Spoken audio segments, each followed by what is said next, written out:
अस्सलाम वालेकुम friends, factorisation का सिलसिला मज़ीद आगे बढ़ाते हैं और बहुत ही बेसिक और सबसे मेन स्टेप जो फैक्टराइजेशन में होता है वो कॉमन निकालना होता है। यही वजह है कि इस वीडियो में आप ये सीखेंगे कि हम कैसे कॉमन निकाल सकते हैं। ख़ास तौर पर यहाँ पर बिल्कुल बेसिक है कि जब हमारे सामने दो टर्म्स हो, तो दो टर्म्स में से अगर आप कॉमन लेना चाहते हैं तो सबसे पहले तो समझ लीजिए कि कॉमन निकालने का प्रोसेस एक्चुअली है क्या, इसका मतलब क्या है कॉमन निकालना। कॉमन निकालने का मतलब ये है कि जैसे आप देख सकते हैं यहाँ पर हमारे पास दो टर्म्स हैं, एक माइनस साइन से पहले और एक माइनस साइन के बाद में, क्योंकि टर्म्स की तादाद प्लस और माइनस साइन से बनती है। तो यहाँ पर आपको ऐसी वैल्यू तलाश करनी है जो वैल्यू ये काबिलियत रखती हो कि वो इन दोनों ही टर्म्स को डिवाइड कर सकती हो, और दूसरी बात ये कि वो वैल्यू सबसे बड़ी हो। मिसाल के तौर पर अगर हम बात करें दो नंबर्स 12 और 18 की, अब फॉर एग्जाम्पल एक सवाल है, उसमें एक नंबर टर्म में 12 लिखा हुआ है, एक और टर्म में नंबर 18 लिखा है, और आपको नंबर्स में कॉमन निकालना है। तो आपको एक ऐसा नंबर ढूंढना पड़ेगा जो 12 और 18 दोनों को डिवाइड करने की सलाहियत रख सके। अब आप जानते हैं 12 और 18 1 के टेबल में भी आता है, 12 और 18 को 2 भी डिवाइड करने की सलाहियत रखता है, 12 और 18 3 के टेबल में भी आता है, 12 और 18 का फैक्टर 6 भी है, और उसके बाद फिर कोई ऐसा नंबर नहीं है जिसके टेबल में 12 और 18 दोनों आए। तो अभी हमने अगर देखा यहाँ पर कि जो दोनों के कॉमन फैक्टर्स हैं, common factors of 12 and 18 are 1 2 3 6। So 1 2 3 and 6 are the common factors of 12 and 18. But which number should we take common? The highest common factor, यानी कि कॉमन फैक्टर में सबसे बड़ा फैक्टर, एंड दैट इज 6। वो 6 है। तो 12 और 18 में से जो नंबर कॉमन निकालने का सबसे बेस्ट आइडिया है वो 6 है, क्योंकि अगर आपने 6 के अलावा कोई और नंबर कॉमन निकाला तो आप कभी भी मोस्ट सिंप्लीफाइड फॉर्म में अपने सवाल को नहीं ला पाएंगे, यानी कि मैक्सिमम फैक्टराइजेशन आप नहीं कर पाएंगे। So if you want to do maximum factorization then you have to take common the highest common factor of the given terms. तो यहाँ पर 12 और 18 का HCF 6 है, और बचपन में आपने 12 और 18 या इस तरह के नंबर्स का HCF मालूम करना सीखा था दो मेथड से। एक मेथड था हमारे पास प्राइम फैक्टराइजेशन मेथड, एक मेथड था हमारे पास डिवीजन मेथड। तो अगर आप प्राइम फैक्टराइजेशन मेथड से इसको करते थे तो आप पहले 12 और 18 की प्राइम फैक्टराइजेशन कर लिया करते थे। प्राइम फैक्टराइजेशन हमने पिछले एपिसोड में बहुत तफसील से डिस्कस की कि प्राइम फैक्टराइजेशन क्या होती है, प्राइम नंबर्स क्या होते हैं। तो बिल्कुल उसी टेक्निक से अगर आप फॉर एग्जांपल 12 के प्राइम फैक्टर्स निकालते हैं तो 2 6 ज़ा 12, 2 3 ज़ा 6 एंड 3 इंटू 1 3, यानी कि आप 12 को लिख सकते हैं 2 इंटू 2 इंटू 3। बिल्कुल वैसे अगर आप 18 की इस तरह से प्राइम फैक्टराइजेशन करते हैं तो इसको आप लिख सकते हैं 2 इंटू 3 इंटू 3, और उसके बाद HCF का मतलब है कॉमन फैक्टर्स को मल्टीप्लाई करना। तो एक common factor, common prime factor 3 आया, एक और कॉमन प्राइम फैक्टर 2 आया, तो यूं आप कह सकते हैं कि HCF आएगा जब आप इन कॉमन प्राइम फैक्टर्स को मल्टीप्लाई कर लेंगे। सो HCF means highest common factor is 6। तो ऐसे भी आप बचपन में इसको लाते रहें। बिल्कुल वैसे अब अगर आप इस सवाल की तरफ जानिब देखें तो a³ माइनस a² यहाँ पर आप देख सकते हैं जो कॉमन बेसिस हैं वो a और b दोनों ही हैं। तो अब हमें ये डिसाइड करना होगा कि हम कॉमन क्या लें, यानी कि इनका HCF क्या होगा। तो अगर आप मैक्सिमम फैक्टराइज करें a² को तो a² की मैक्सिमम फैक्टराइजेशन बनती है एक a⁻² का मतलब है 2a आपस में मल्टीप्लाइंग फॉर्म में और एक b एज इट इज। उसके बाद नेक्स्ट टर्म है a²b, फर्स्ट टर्म है a³b, मैंने पहले सेकंड टर्म लिख दी, चलें इट्स ओके। तो a³b अब मैं लिख रहा हूँ, पहले मैंने a²b के फैक्टर्स लिख दिए, अब मैं a³b को मोस्ट फैक्टराइज फॉर्म में लिख रहा हूँ। तो a⁻³ का मतलब है 3a आपस में मल्टीप्लाइंग फॉर्म में, और एक b जो था वो एज इट इज आ गया। अब जो कॉमन फैक्टर्स हैं हम उन कॉमन फैक्टर्स को आपस में मल्टीप्लाई कर लेंगे। तो हमें HCF मिल जाएगा। सो HCF will be A into B, यानी कि 2A और 1B हमारे पास दोनों ही की फैक्टराइजेशन में कॉमन है, तो A² B हमारे पास HCF आ गया। So we can take A² B as common from both of these two given terms. तो A² B हमने यहाँ पर कॉमन ले लिया। अब अगर हम इसी को जर्नलाइज करें कि हमें इस अंदाज से कॉमन ना मालूम करना पड़े और हम जर्नलाइज करें कि एक शॉर्ट टेक्निक क्या हो सकती है ऐसी वैल्यू जानने की जो वैल्यू इन दोनों नंबर्स को डिवाइड करने की सलाहियत भी रखती हो और उससे बड़ी और कोई वैल्यू ना हो।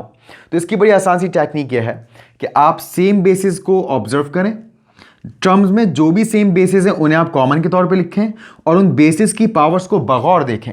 जो पावर छोटी है वही कॉमन के तौर पर निकाली जा सकती है, क्योंकि आप यहां मुलाहिजा कर रहे हैं कि फर्स्ट टर्म में 3A हैं और सेकंड टर्म में 2A हैं जो मल्टीप्लाइंग फॉर्म में हैं। तो दोनों टर्म्स हमें मैक्सिमम कितने A बाहर दे सकती हैं? तो जाहिर सी बात है 2 ही A दोनों टर्म्स हमें दे सकती हैं, क्योंकि 2A देना ये टर्म भी अफोर्ड कर सकती है क्योंकि इसके पास 3A हैं, और 2A देना हमें ये टर्म भी अफोर्ड कर सकती है क्योंकि इसके पास 2 ही A हैं। लेकिन अगर कोई कोशिश करता है कि वो 3A कॉमन ले इन दोनों टर्म्स में से, तो इट इज़ एब्सोल्युटली इम्पॉसिबल, क्योंकि सेकंड टर्म के पास ये ताकत नहीं है, इसके पास ये एबिलिटी नहीं है, इसके पास ये अफोर्डेबिलिटी नहीं है कि वो 3A हमें दे, क्योंकि इसके पास तो A ही 2 हैं। तो यहाँ पर फर्स्ट टर्म सिर्फ हमें 3A दे सकती है। इट मीन्स कि A³ कॉमन नहीं आ सकता। So if you want to find HCF directly then you must observe the least power of the common base. तो यहाँ पर A कॉमन बेस है, इसकी लीस्ट पावर 2 है, तो A² कॉमन आ गया, और B की लीस्ट पावर 1 है तो B की पावर 1 कॉमन आ गई। उसके बाद जब हम कॉमन निकाल लेते हैं तो आगे एक ब्रैकेट लगा देते हैं, और अब इस ब्रैकेट में हम दोनों ही टर्म्स में से बची हुई टर्म्स को लिखेंगे, यानी कि जो टर्म हम कॉमन निकाल चुके हैं उसके अलावा अब जो बचा वो हम ब्रैकेट में लिखेंगे। तो फर्स्ट टर्म को अगर हम ऑब्जर्व करें तो फर्स्ट टर्म में हमारे पास 3A थे और 3A में से 2A अब बाहर आ चुके हैं, यानी कि अब हमारे पास सिर्फ एक A रह गया है। और B की बात करें तो B बाहर है, ये B हमें फर्स्ट टर्म में लिखने की ज़रूरत नहीं। तो फर्स्ट टर्म में A² B कॉमन अगर बाहर आ जाता है तो सिर्फ A अंदर बचता है। अब ये जो साइन है ये हम यहाँ साइन लगाएंगे, और अगर बाहर यहाँ कोई साइन होगा तो हम इस साइन को बाहर वाले साइन से मल्टीप्लाई करवा के हमेशा ब्रैकेट के अंदर लिखेंगे। यहाँ पर कोई साइन नहीं, मतलब प्लस और माइनस प्लस माइनस ही होता है, इसलिए माइनस एज इट इज़ यहाँ पर आ गया। और अब यहाँ पर हम देखेंगे कि क्या चीज़ हमने बाहर निकाली और सेकंड टर्म में अब क्या चीज़ बच रही है। तो सेकंड टर्म में 2A थे मल्टीप्लाइंग फॉर्म में, दोनों A बाहर हैं कॉमन में। सेकंड टर्म में सिर्फ एक B था, वो एक B बाहर आप देख सकते हैं कॉमन में, तो इस वजह से यहाँ पर अब कुछ भी नहीं बचा, तो हम यहाँ 1 लिख देंगे, क्योंकि आप जानते हैं A² B 1 A² B होता है। कॉमन लेने के बाद अगर आप ये टेस्ट करना चाहें कि आपने ठीक से कॉमन लिया या नहीं, तो उसके लिए आप इस ब्रैकेट को वापस A² B से मल्टीप्लाई करवा के देख लें। वापस जो प्री फैक्टराइज फॉर्म में आपको जो सवाल गिवन था वापस वो आ जाएगा। तो अगर आप A² B को A से मल्टीप्लाई करवाएं तो it will make A³ B, और अगर आप A² B को 1 से मल्टीप्लाई करवाएं तो it will make A² B। It means यहाँ पर हमने बहुत अच्छे से कॉमन ले लिया है और ये बिल्कुल ठीक है। तो इसको अब हम बॉक्स में बंद करते हैं, बिकॉज ये इस वक्त हमने कॉमन लेकर फैक्टराइज किया है। तो फैक्टराइजेशन का पहला उसूल यही होता है कि जब आपको कोई भी सवाल फैक्टराइजेशन के लिए दिया जाए तो आप उसमें सबसे पहले कॉमन मालूम करते हैं, कॉमन देखते हैं। उसके बाद आते हैं सेकंड क्वेश्चन पे। यहाँ पर आप नंबर्स भी मुलाहिजा कर रहे हैं और मुख्तलिफ बेसिस मज़ीद आप मुलाहिजा कर रहे हैं। तो यहाँ पर अगर हम कॉमन की बात करें तो सबसे पहले हमें 5 और 15 के बारे में सोचना पड़ेगा कि वो कौन सा ऐसा नंबर है जिसके टेबल में 5 और 15 आए और उससे बड़ा कोई और नंबर ना हो। तो ये तो खैर बहुत आसान है, 5 ऐसा नंबर है जो कि कॉमन के तौर पे लिखा जा सकता है, क्योंकि 5 के टेबल में 5 भी आता है और 5 के टेबल में 15 भी आता है। इसी तरह से अब हम बेस x को भी दोनों टर्म्स में मुलाहिजा कर रहे हैं, तो बेस x भी कॉमन आएगी, मगर हम ये बात जान चुके हैं कि हम लीस्ट पावर को कॉमन के तौर पे लेते हैं। The lowest power will be taken as common. तो यहाँ पर जो लोएस्ट पावर है वो 2 है, तो इधर x² कॉमन हो गया। बेस y भी सेम है, तो हम बेस y को भी कॉमन के तौर पे लिखते हैं, और बेस y में लीस्ट पावर 5 है, इसलिए हम कॉमन में पावर 5 लिखेंगे। वैसे ही बेस z भी आप दोनों टर्म्स में कॉमन देख रहे हैं, तो z भी कॉमन आएगा और इसकी जो लीस्ट पावर है वो 3 है। तो अब एक ब्रैकेट लगाएंगे और अब ब्रैकेट में बची हुई टर्म्स को लिखेंगे, यानी कि दोनों टर्म्स में से इस कॉमन के आने के बाद क्या बचा।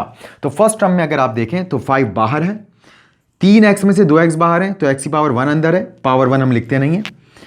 पूरे 5y बाहर है, पूरे तीनों z बाहर है, यानी कि फर्स्ट टर्म में इसे बाहर निकालने के बाद सिर्फ और सिर्फ x बचा। फिर ये प्लस साइन है, बाहर भी प्लस है, प्लस प्लस प्लस ही होता है। और अब यहां पर सबसे पहले नंबर को ऑब्जर्व करते हैं, तो हमें एक ऐसा नंबर यहां पे लिखना पड़ेगा कि जो 5 से मल्टीप्लाई और 15 आ जाए। तो आप जानते हैं वो नंबर 3 है, क्योंकि आप जानते हैं कॉमन लेना एक्चुअली डिवाइड करना है। यानी कि अगर आपको डायरेक्टली कॉमन लेना समझ में ना आ रहा हो कि हम कैसे कॉमन लें, तो बहुत आसान है। जब आपने कॉमन सेलेक्ट किया था 5x² y⁵ z to the power cube, क्योंकि यहाँ पर आपने देखा कि x की लीस्ट पावर 2 है, y की लीस्ट पावर 5 है, z की लीस्ट पावर 3 है, और 5 वो नंबर है जो 5 और 15 दोनों के टेबल में आ सकता है। अब आपको इसमें कन्फ्यूजन हो रही है कि ब्रैकेट में क्या बचा, तो वो भी आप रफ में चेक कर सकते हैं। जिस टर्म में से आपने कॉमन निकाला है, आप उस टर्म को कॉमन से डिवाइड कर दें। यहाँ रफ में आप मुलाहिजा कर सकते हैं, अगर हम डिवाइड करते हैं फर्स्ट टर्म जो कि है 5x³ y⁵ z³ को आप डिवाइड करें अगर 5x⁵ y⁵ एंड z⁵3, तो यहाँ पर आप देख सकते हैं कि 5 से 5 कैंसिल हो जाएगा। यहाँ पर 3x है और नीचे 2 हैं, तो 2x ऊपर के 2x कैंसिल कर देंगे और ऊपर x की पावर 1 रह जाएगी। पूरे 5y से कैंसिल, तीनों z से कैंसिल, तो हमारे पास जवाब आया x। तो ये आपने ब्रैकेट में फर्स्ट टर्म के तौर पे लिख दिया। तो वैसे तो आपको ज़बानी इसको कैंसिल करना या डिवाइड करना आना चाहिए, क्योंकि कॉमन लेना असल में डिवाइड करने का ही नाम है। क्योंकि आप जानते हैं मैथमेटिक्स में प्लस माइनस मल्टीप्लाई और डिवाइड के अलावा और कोई फिफ्थ ऑपरेशन नहीं होता। यही 4 फंडामेंटल मैथमेटिकल ऑपरेशंस हैं जिनसे पूरी मैथ्स डिज़ाइन होती है। अच्छा, अब यहाँ पर सेकंड टर्म में भी अगर आप चाहें, आपको ना समझ आए कि कैसे यहाँ पर हमें रिजल्ट लिखना है, तो आप बिल्कुल ऐसी सेकंड टर्म को फ्रैक्शन में ऊपर लिख सकते हैं, जो आपने कॉमन लिया उसे डिनोमिनेटर में लिख सकते हैं। सेम वैल्यूज़ को आप कैंसिल कर सकते हैं और जो बचा उसे यहाँ लिख सकते हैं। तो आप x² से x² कैंसिल कर देंगे, y⁵ और y⁵ है, तो जाहिर सी बात है 7y में से 5y बाहर आ चुके हैं, तो y की पावर क्या रह जाएगी, 2 रह जाएगी। तो यहाँ पर हम y की पावर 2 लिख देंगे। और बिल्कुल वैसी 4z है यहाँ पर सेकंड टर्म में, 3z हम बाहर निकाल चुके हैं। डिवाइड अप कर रहे होंगे तो 3z से 3z कैंसिल, तो z की पावर 1 ही रह जाएगी।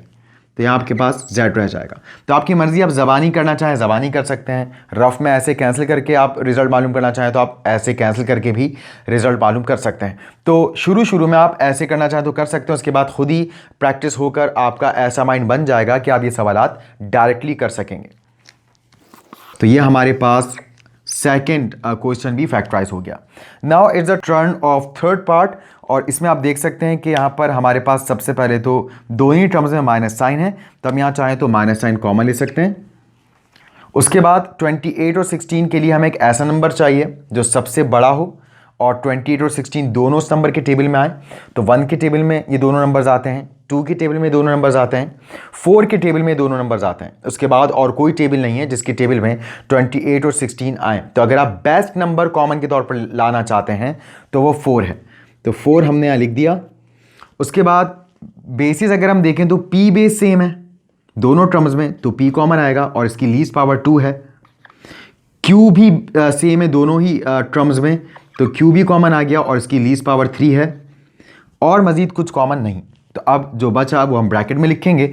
तो सबसे पहले तो ये माइनस साइन बाहर है, 4 हमने कॉमन लिया है, तो हमें सोचना पड़ेगा कि 4 को किससे मल्टीप्लाई करवाएं कि 28 आए। रफ में आप 28 को 4 से डिवाइड करके देख लें, या कैलकुलेटर भी अलाउ है, आप कैलकुलेटर पर 28 को 4 से डिवाइड करके देख लें, यू विल हैव 7। तो यहाँ पर आएगा 7, क्योंकि आप जानते हैं हमें यहाँ ऐसी वैल्यूज लिखनी है कि जब वो इससे मल्टीप्लाई हो तो वापस ये ऊपर वाली टर्म्स आ जाएं। तो 4 7 जाए वापस 28 बनेगा। p की बात करें तो 2 p थे फर्स्ट टर्म में, दोनों ही p बाहर हैं, यानी कि p की छुट्टी हो गई, p हमें लिखने की ज़रूरत नहीं है। q की अगर आप बात करें तो 4 q थे, 3 q बाहर हैं, तो अब एक q सिर्फ अंदर रह गया है। और ये वाला साइन आप जानते हैं, बाहर वाले साइन से आप हमेशा मल्टीप्लाई करवा के लिखते हैं, तो माइनस माइनस प्लस हो गया है। अब यहाँ पे नंबर 16 है, हमें सोचना पड़ेगा एक ऐसा नंबर जो 4 से मल्टीप्लाई हो और 16 लेकर आए, तो आप जानते हैं वो 4 है। उसके बाद यहाँ 4 p हैं मल्टीप्लाइंग फॉर्म में, और यहाँ 2 p आप बाहर कर चुके हैं, तो यकीनन यहाँ पर सिर्फ p की पावर 2 रह जाएगी। बिल्कुल वैसी 3 q थे यहाँ और तीनों q बाहर हैं, तो हमें यहाँ क्यू लिखने की ज़रूरत नहीं है। आर बाहर नहीं आ पाया था कॉमन, क्योंकि आर था ही नहीं दोनों टर्म्स में, इसलिए आर यहीं पर रहेगा। और यूं हमने इन दो टर्म्स को भी फैक्टराइज कर लिया कॉमन लेने के बाद। तो उम्मीद है आपको ये तीनों पार्ट्स बहुत अच्छे अंदाज से समझ आए होंगे। फैक्टराइजेशन पर डिस्कशन जारी है, मिलते हैं नेक्स्ट एपिसोड में। तब तक के लिए अल्लाह हाफिज़ एंड टेक केयर।